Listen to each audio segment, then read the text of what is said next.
తెలీదు. కానీ ఆ ధర్మశాస్త్రం నాకు అంతా తెలుసు కాబట్టి, ప్రతిదీ క్షుణ్ణంగా చదివాను కాబట్టి దేవుని రాజ్యానికి వెళ్ళిపోతానని ఒక ఆలోచన అతనిలో ఉంది. ఒక ప్రాంతంలో మరి ఒక అయ్యగారు ఆ ఊర్లో చాలా పెద్ద మనిషిగా సెలమని అవుతున్నాడట.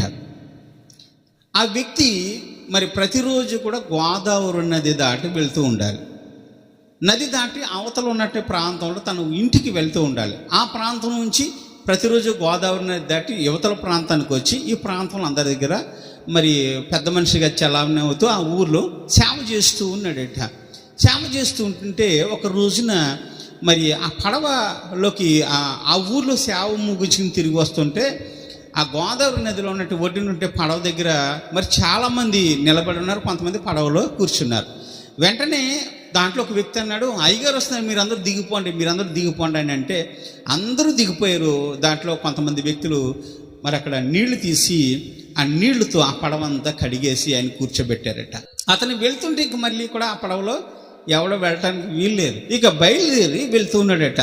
మరి మరి ఆ గోదావరి మధ్యలోకి అతను వెళ్ళేసరికి మరి అక్కడ ఈ వ్యక్తి ఆ పడవ నడిపి వ్యక్తిని అడుగుతున్నాడట, ఏమోయ్ నీకు ధర్మశాస్త్రం గురించి తెలుసా అన్నాడట. తెలియదన్నాడంట. జ్ఞానశాస్త్రం గురించి తెలుసా అన్నాడంట. తెలియదయ్యా అన్నాడంట. రకరకాల ప్రశ్నలు అడిగాడంట. నీకు ఆ మంత్రం వచ్చా, ఈ మంత్రం వచ్చా అని అన్ని రకాల మంత్రాల గురించి అడిగాడంట.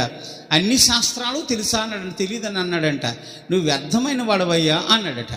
అన్నసరికి కాసేపు అయ్యేసరికి ఆ పడవ నడిపి అతను ఈ వ్యక్తితో అంటున్నాడు, అయ్యా మరి మీకు అంత జ్ఞానం ఉంది కదా, మరి ఈత శాస్త్రము తెలుసా అని అడిగాడట.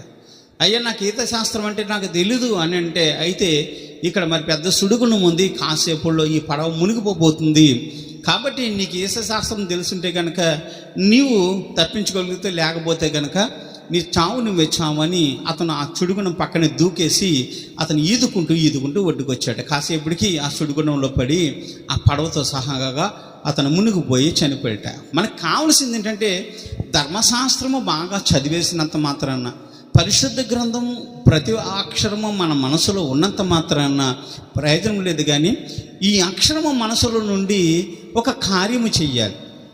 మనసులోని ఒక అక్షరము మన మనసును కదిలించి దేవుని ఆజ్ఞ ఏమైతే చేస్తుందో ఆజ్ఞ ప్రకారం బయట మనుషుల దగ్గర కార్యాలు చెయ్యాలి. నిన్ను వల్లిని పొరుగుని ప్రేమించు అని రాయబడిన ఈ మాట మన మనసులో ఉంటే సరిపోదు. కానీ చదివినంత మాత్రానే ప్రయోజనం లేదు. కానీ చదివిన దాన్ని కార్యాచరణలో పెడితే దానికి ప్రతిఫలం ఉంటుంది. ఇది తెలిసినంత మాత్రాన పరలోక రాజ్యం వెళ్ళమండి. ఇది తెలిసిన తర్వాత దీని అనుసారం జీవిస్తేనే పరలోక